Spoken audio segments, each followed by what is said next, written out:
I spent a good part of this summer in the wilderness or in the edges of the wilderness places. And recently I was at one place where there was some people who were quite skilled and had wilderness skills, and were going to help some of the people who didn't have much skills talk about how to navigate in the wilderness. And so one of the skills is what to do when you're lost. And so I want to talk about, and then later there's a friend who's studied with an indigenous person in Canada, and indigenous person herself, and she told the story of her elder finding someone who was lost, a boy who was lost. That's the story really had a big impact on her, and helped, and really had a big impact on her Buddhist meditation practice. So this idea of lost has come to my mind. So I thought, and I think it's not so far, not such a stretch to think about how, as a metaphor, being lost, for how people are confused or lost or don't know how to find their way in their lives. It can be lost in relationships, confused, uncertain. What do we do now? It could be in a sense of purpose in life or work. It could be in oneself, one's identity, what's important for one, what are we supposed to do. It could be lost with our emotional lives. Emotional lives are quite difficult, and often not obviously rational or obviously there for a clear reason that we can address. So some people feel lost in their emotional life. And so this idea of being lost, I think, is some way or other is a common human phenomenon. And so these two stories that I've been living with about being lost, I think might be a nice reference point. So the wilderness guide who was telling people what to do when they're lost, has explained that the best thing you can do as soon as you're lost, stop, stand still in the wilderness.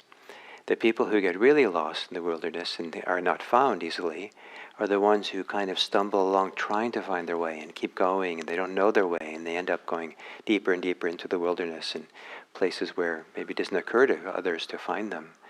But if you stop as soon as you're lost, then you're relatively close maybe to a place where other people go, or where people think you've gone, or something. So the idea of stop and be still.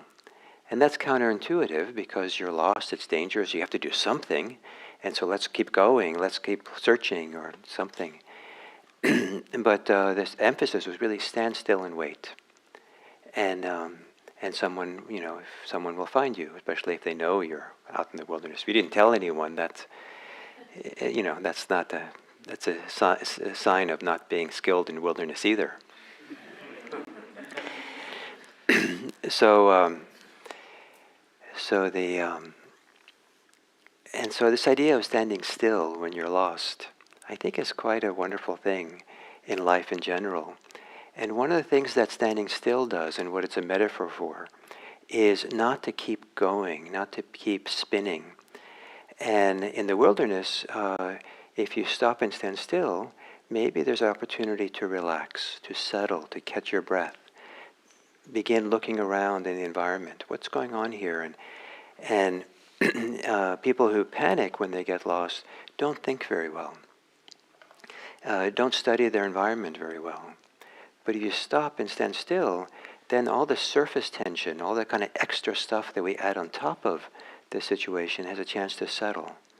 And if you have a meditation practice, maybe even you sit down and meditate for a while to really let the surface, all the extra agitation, emotions, spinning of the mind, fear, settle enough so when you open your eyes, maybe you can look at the situation more clearly. And you notice, oh, it's kind of quiet, and now I can hear better. And quietly in the distance, I hear that river. The river. That's where I came from. I crossed the river, and now I know the direction of it. But you had to be quiet enough to hear it. And it's quiet enough to think, oh, there's a hilltop just really close by. I wonder if I go to there and look get the kind of the overview of the place, maybe I'll have a better sense of where I came from or what's the direction to go. And so just being calm, settling down, is powerful in all kinds of places when we're feel like lost in our lives. And one of the things that does is stopping, whatever we're doing, stop and be still, meditate maybe, is what we're beginning to shed, or allowing to settle away, is all the stuff that is extra, that's not needed, that gets in the way of our clarity, our wisdom, our kind of seeing, what valuable landmarks there might be for us to find our way. And so a big part of what meditation practice can do, mindfulness practice can do, is not what it gives us, but what it helps us to let go of, what we shed from it. And if in fact we're agitated, afraid, caught up in what's going on, spinning, then it shed all the stuff that's extra from some kind of clear seeing. And this happened to me. I wasn't lost physically, but I was in the wilderness when I had this. I was living in a wilderness monastery, Buddhist monastery. So I spent a lot of time walking in the mountains and by myself. And we had days off in the monastery, and so that's when I went walking in the wilderness, and sometimes on trails, sometimes off trails. But the first year in the monastery, a lot of what I did during these days off was be kind of miserable, because that's when I was left alone enough to start thinking about, what am I going to do with this life of mine? And what should I do? I'd been accepted to graduate school, and I contacted the graduate school and told them that something important had come up, and could I please defer for a year? What I didn't tell them, that the one important thing that came up was I was going to a Buddhist monastery. And they said, sure. So I knew that was waiting for me, the question, should I go to graduate school? And it was a graduate program to be of service to the world in what I thought was an important way. And so this idea of being of service, it was like, should I do that? Is it okay to do that? And were my motivations accurate? Is this the right thing to do? Should I continue in Buddhism? And what should I do with my life? And so I was in my 20s and was wondering what to do. And so because I couldn't figure it out, and I had a lot of doubts about myself and doubts about my ability to choose, I was lost. And I was confused, and I was miserable, and with all this, how I was. And so this went on for many, many months. And at some point I was on some trail, doing this usual kind of rumination, usual kind of questioning myself, wondering what to do. And I said, Gil, I said to myself, you're spending a lot of time, and more time, in your imagination of things, other places and other times. What you're going to do in the future, and where some place where that might be, where I might go do that. And I said, this is just your imagination. It's not actually what's happening. What would happen? Or what I made it. I realized I felt kind of hopeless after all these months of this kind of reflection and thinking, and I didn't feel like I could find an answer anymore that way. And so I made a decision to be still. I think I still walked on the trail, but to just start and to really stop all this movement of the mind and imagination and doubting and all that, and just take the next step. Just show up for the next thing that was there. So on this trail, the next step was literally the next step. And it was time to get back to the monastery. And you get back to the monastery, and there it's all choreographed. They ring a bell and you have to go meditate. Ring another bell and you go eat and all this stuff. So I was really lucky that I made this decision to start. The decision was to start my life over. And I don't know, maybe it's kind of naive to think you can do that, but I'm naive sometimes, so that's okay. It serves me sometimes. And so I said, okay, I'm going to start over. But to start over in a Buddhist monastery, that's kind of unusual. I feel so lucky that that's where it was. Because then, the next thing I had to do, the next step was the bell rang, you have to go meditate. what a great thing to do. And then the next thing was to go do the work they have to do, and living that monastic life. And so that just kept opening the doors, and in some very real way for me, my life did start over again at that point. But because it started in a monastery, that really kind of informed how my life then unfolded as it opened up step by step. And now I'm here with you because of that choice. So that's not so bad, is it? I think it's great. And so this kind of being still, stopping, some kind of rumination, some kind of spinning of the mind, some kind of spinning in doubts and emotions, learning how to quiet all this so that we can see differently, so we can start fresh, so we can, maybe some different decision will come that cannot come when we're all spinning around, when we're lost. And I think this is true in relationships too. It's so easy in relationships to be spinning and agitated and afraid and angry and doubtful and all kinds of things. But to really learn to stop and be still is maybe sometimes essential in relationships.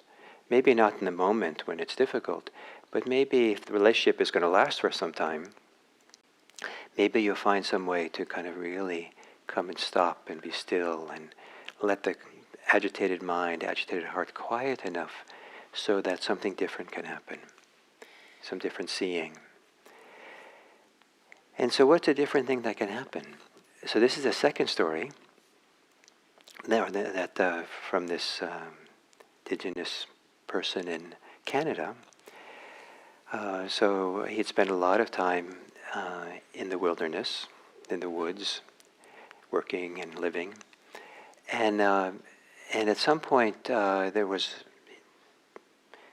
where he had been his kind of homeland or place of it became a national park in Canada. So he continued being there, and at some point there was a young boy, I don't know how old he was, maybe, I don't know, pretty young, who got lost. And the people in the park, the rangers and stuff, spent 2 days looking for him, and they couldn't find him. So they went to this man, Jim Settee, and said, "Can you help?" And so he said, "Take me to where the last place the boy was seen." So he went there, and I took him there, and then he stood in that spot for half an hour without moving. He stood still, maybe just studying the spot.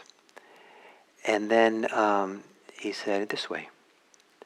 And he started walking into the woods, and he just followed, had some sense of where to go, and he went for some time. I think he went alone, and at some point he came to some place where he stopped, and he said he hollered, and then something hollered back right there next to him, and it was the boy, but the boy was petrified. So what he did was he just sat down next to the boy, and it took about a half an hour for the boy to thaw and calm down to be able to somehow have a conversation and be ready for something next. And then he brought him back to the world. And then he talked about that experience later and said, "How did you manage with that?" And he said, "Well, every living being is unique. And you have to kind of find what's the unique thing about whoever it is, whatever creature, and then you can maybe follow them." And what he was talking about was the boy had unique footprints. And he knew about the footprints of all the animals of the woods. So he knew how to differentiate. And so that's apparently standing there half an hour, one of the things he was doing was looking around, seeing what is the footprint of this boy like. And then he started following the traces of the footprints that he could find through the woods. And then he found the boy. And this thing about just, again, stopping and being still with the boy, accompanying the boy, so the boy could kind of begin to, 2 days in the wilderness, you imagine he was terrified. And so the boy could kind of relax and calm down enough to be able to come along. So my friend then took this story that was very impactful for her and applied it to her meditation. That when she's lost, she has to stop and be still and then search for the trail, the traces in herself to find a way forward. And one of the ways to do that I find very helpful for me in my meditation is to be quiet enough and then to ask myself the question, what inside of me is asking for attention? What inside of me is calling for attention, or is inviting me or welcoming me, my attention? So rather than me having some idea I'm supposed to pay attention to something, and sometimes I've done that in a very assertive way. By golly, I'm going to get concentrated here. I'm just going to zoom in, or I'm going to get rid of this pain. I'm going to use the bazooka approach the grenade approach to mindfulness. Just going to go in there and just blast it away. I mean, that's not a very good approach to mindfulness. But the idea of being still and quiet, and then asking what wants attention, what's inviting me in, and often for me, when I begin meditation, it's my breathing. But there's a very different relationship to breathing when I'm still and quiet and ask, what is this that invites me? And then it's like now that I'm being invited, what is the tracks I'm following? And so the idea of I'm following something is very different than the idea that I'm trying to make something happen. I'm trying to build something. I'm trying to attain something. It's more like, again, I'm not the one who has designs of what's supposed to happen. I'm not the one who is, trying to get something for myself. But there's a track to follow, the track of the invitation, the tracks of what's calling or that's inviting me to follow itself. And so then I'll tune in to the breath, and it's more like, okay, I'm the tracker, or I'm the visitor, or I'm the person who reads the invitations, like this here. And so there's a track inside, and there's that we follow. And sometimes it's the breathing, sometimes it's sensations in the body, sometimes it's emotions, sometimes the state of the mind, sometimes the content of the mind, the thoughts that I might be having. But there's a sense that I'm not so much in charge. I'm more in charge of the tracking, of listening for the invitation. So I do have a role, but I'm learning how to read the traces inside of myself. And just like this elder said that every living creature is unique, so each moment for us, each day that we show up for ourselves, we're kind of unique. Our inner life is unique. And what is it? Let's discover what it is each time, rather than come with a preconceived idea of what it is. And many people come with preconceived ideas. Some people come with, like I did when I was walking those trails outside the monastery, I showed up with preconceived ideas about my inability to decide what to do for myself, my life, big decision in my life. That I'm just condemned to being a doubter. And so I already showed up with, in a challenging way, with a preconceived idea that I couldn't do this. And but is that really listening to the invitation? Is that really listening to what's asking, to what's called for? No. You have to kind of figure out how to stop and be still enough so that you can see in a fresh way. Not to carry with you your prejudice, your preconceived ideas, your bias, your all kinds of things. So stop and be still. So the Buddha, there's a wonderful analogy the Buddha gives that has to do with being in the woods and finding something. And the analogy is about a woodworker, someone who worked in the woods, forester, who wasn't lost, but spent a lot of time in the forest, but found the tracks, the traces of an ancient road. The jungle had overgrown, but he found the traces. Forester found the traces, and then followed the traces, and very slowly, and cleared a little bit and followed the traces and came to some great ancient capital city that had been fully overgrown, maybe like the cities they're still finding in on the Mayan Peninsula in Mexico or something. That is amazing. We're still finding these long-lost cities that have been overgrown. And then the Buddha, this forester, then leaves the forest and goes to the monarchs of the realm, and tells them, I found this ancient road, traces of it. I found this ancient capital, and so the monarchs are happy, and they arrange for the road to be cleared. They arrange for the capital to be cleared, and they all move back into the happy ever after capital, something like that. And so it's an allegory. It's a metaphor that, and it's meant to be a metaphor for yourself. That the ancient capital is our own freedom, our own capacity to find a place where the heart is free of its distress, its troubles, its suffering, a liberated heart. But to do that, we have the path that exists, that's overgrown, is the path in ourselves. And the path that's overgrown is with attachments, with clinging, with fears, with anxieties, with hatred and condemnations and resentments and all kinds of things that grow and grow over a lifetime. And for some people, these can grow unabated without any limitation, just keep growing and growing. So by the time we reach a certain age, kind of something like in us has been overgrown so thoroughly, we don't even know that inside of us is this wonderful capital, this wonderful place, this wonderful home, this wonderful kind of place of being safe, being found.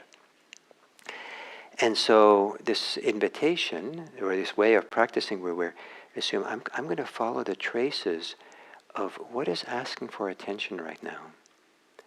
It doesn't mean rumination. It doesn't mean thinking about things and thinking more and more and more. It's being still, being quiet enough to listen to something deeper than thoughts, or listen to what lies underneath your thoughts, and to listen quietly, and then, oh, it's my breathing. Oh, there's my heartache. Oh, there's a tightness in my belly. Oh, there's a lot of energy and agitation in thinking. That kind of wants my attention. Let me hold that. Let me be with that. And then what now wants attention? Maybe more of the same. Or look at that. It's beginning to calm down. That calming seems to want attention. It seems to call me. It seems to be, And then we stay with that. And then slowly we find our way. And in the Dharma, and the way that we find is a big part of it is that we discover that the path itself is so precious. It's so wonderful to have a path of practice that getting to the capital may be secondary, but just the fact that following a path like this is an expression of freedom, is a manifestation of our freedom.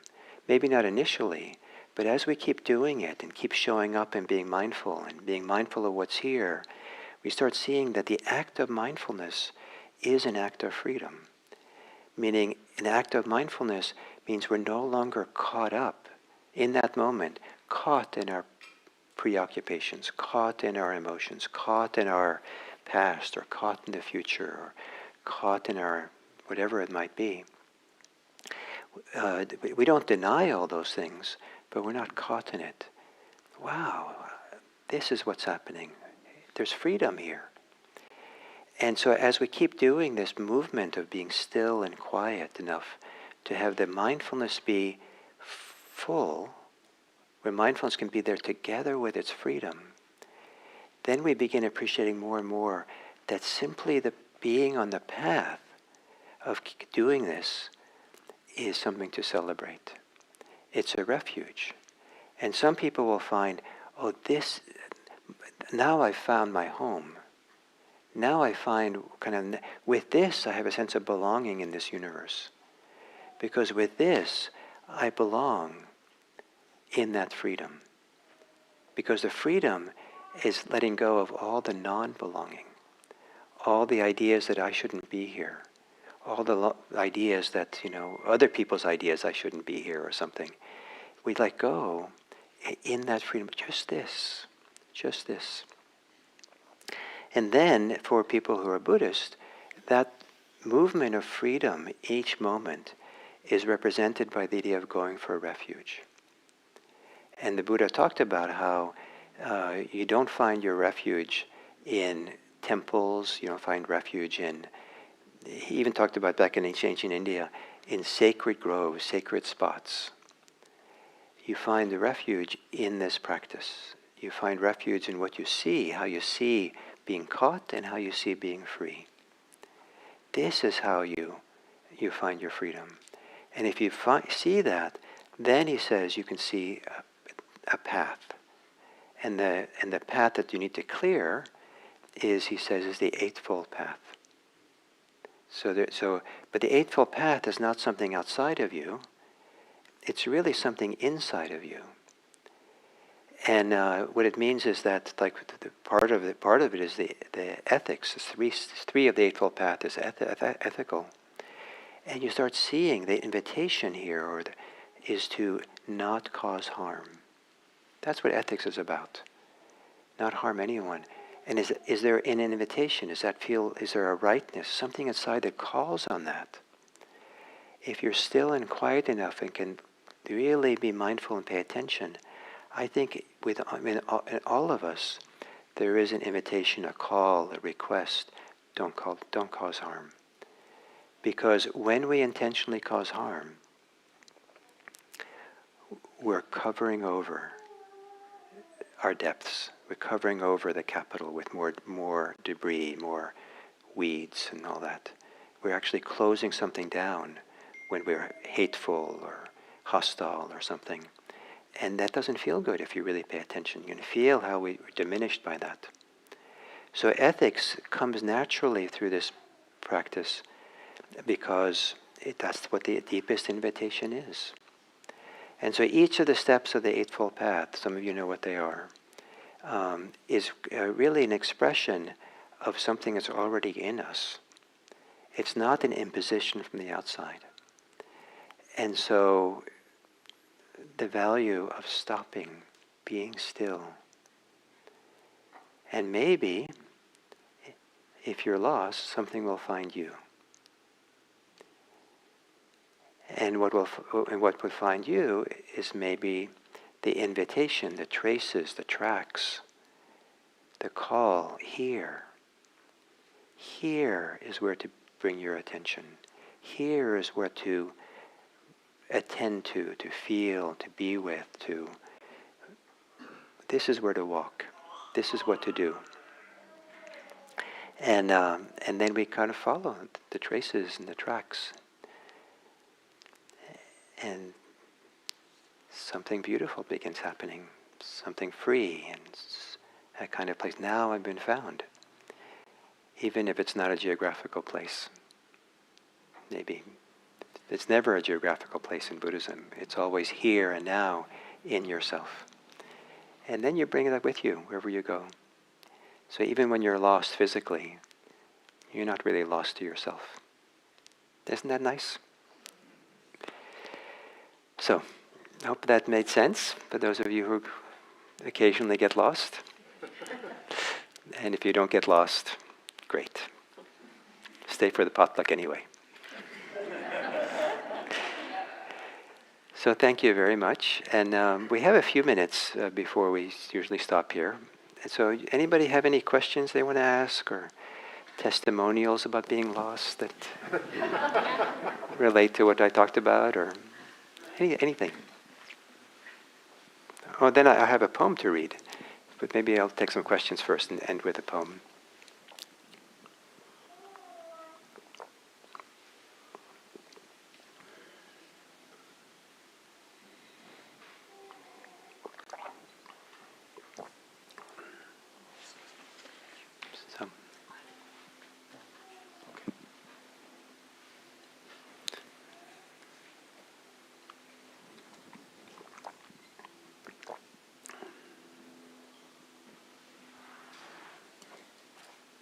And if you say your name first, that would be nice.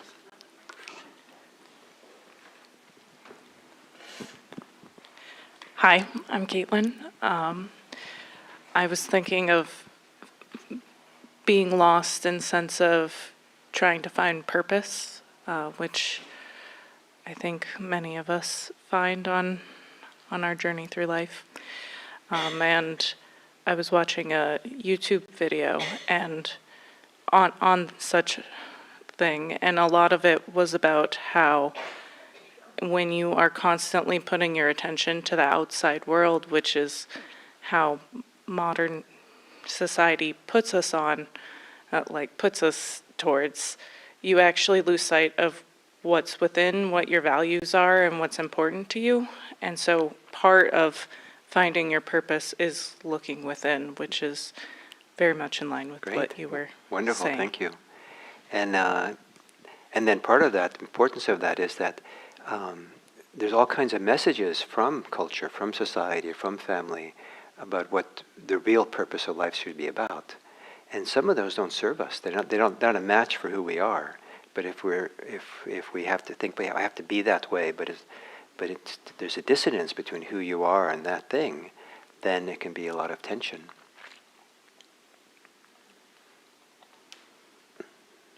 I have to be rich, or I have to have a career, or I have to, I don't know, it's all kinds of shoulds that we struggle under.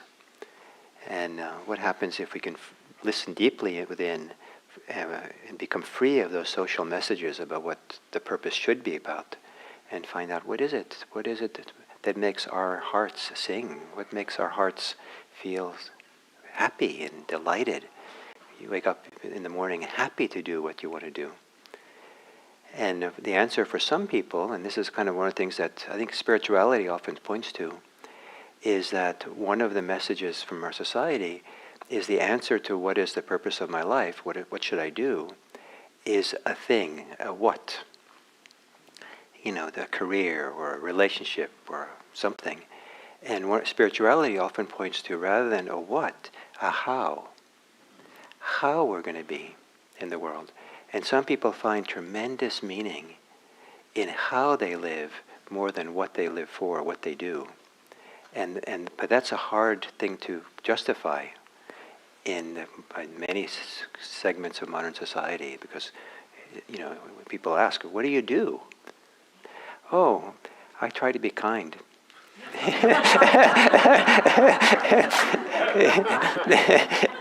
That doesn't, it's not what they're hoping for. And thank you.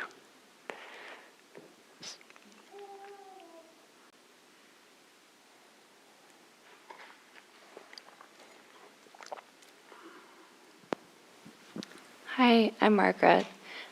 You spoke a little bit about starting over or starting from scratch when you were in the monastery. Can you say a little bit more about how you did that or what that means to start over or be reborn?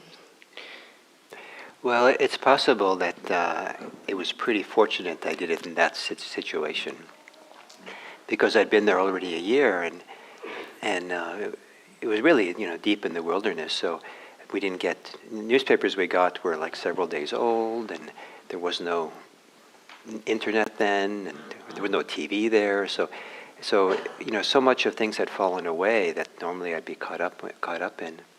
So that just made it really relatively easy, I think, compared to doing it in the middle of a busy life. And it made a big difference that I was meditating a lot. So that the meditation was also very deep, embodied and heartfelt kind of letting go. And I'd been doing it for some time then. By that time, I'd been meditating probably for about 5 years by that time. So I had some skill in letting go, but my mind from earlier in life had a lot of skills in picking up again after the meditation. So, this I think was constant kind of this pattern of letting go and then picking up and back into. But because I had this learn to let go in meditation, I had a reference point for what it was like to really just stop. And that reference point, even having that reference point, helped me then find my way and gave me some confidence in not needing to know, not needing to have all these plans and ahead. So that's, I don't think my answer is very adequate for you, but that's the best I could do right now. It's a good question.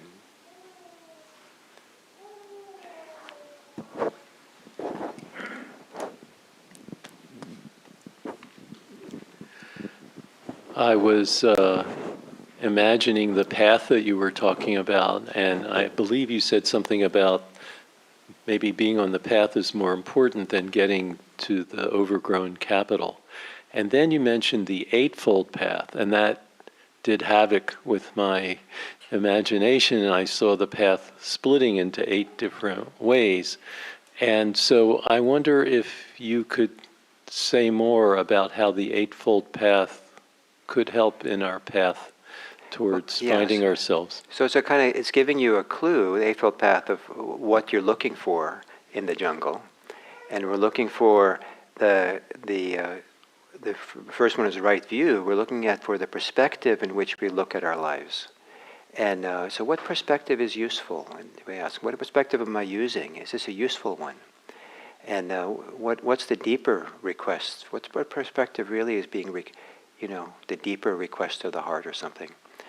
And then the second of the Eightfold Path is the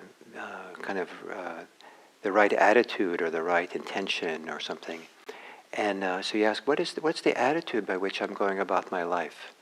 And what we're looking for is, more specifically, is an attitude of non-harming and non-cruelty. Sometimes people say, and non-greed or non-lust.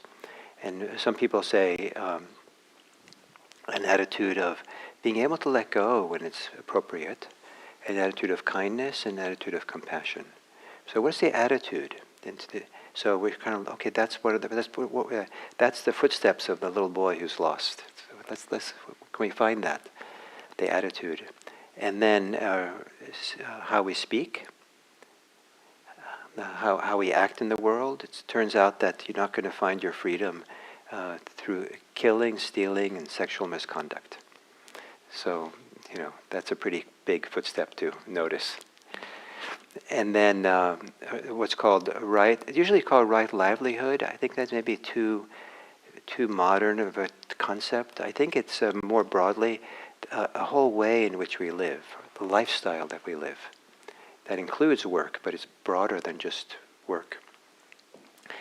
And then, so what's the lifestyle I'm living? Is this lifestyle, in harmony? And is this, what's the deeper request? And what do I listen to? How do I pay attention to lifestyle? And then some people realize, I never thought about it. I'm just going along with what I was given. But do we start questioning, what is the lifestyle I want to live? And then there's the sixth, the Eightfold Path is what we endeavor to do. And here, the hint the Buddha gives to the footstep is not the what we do, but how we do it. And that is, the how is it healthy or not healthy? Or wholesome and unwholesome? So there is a differentiation we see between what is healthy and not healthy for ourselves. And that's the how. And then there's right mindfulness. So one of the traces is, do I have any mindfulness? And if I ask the question, what is awareness asking of me? What does awareness want from me? Rather than being the one who's mindful, what happens? Because it's so important. And then a settled, focused, concentrated mind. That's another footstep. I now have this view of the 8 paths are in parallel and going in the same direction. Great. So I'm going to read the poem that I have brought along. And this is a somewhat famous poem, an English poem by David Wagoner. And it's called Lost. So, Lost. Stand still. The trees ahead and the bushes beside you are not lost. Wherever you are is called here, and you must treat it as a powerful stranger, must ask permission to know it and be known. The forest breathes. Listen. It answers, I have made this place around you. If you leave it, you may come back again, saying, here. No two trees are the same to raven. No two branches are the same to wren. If what a tree or a bush does is lost on you, you are surely lost. Stand still. The forest knows where you are. You must let it find you.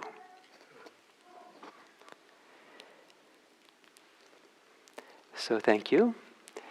And maybe because we're having a potluck partly, it would be nice if you can take 1 or 2 minutes to say hello and introduce yourself to the person, maybe a couple of people next to you. And if you're, and welcome whoever you're talking to. Even if this is your first time at IMC, you've been here long enough to welcome the person. So, and then they can get the potluck ready, and we can do that. Thank you.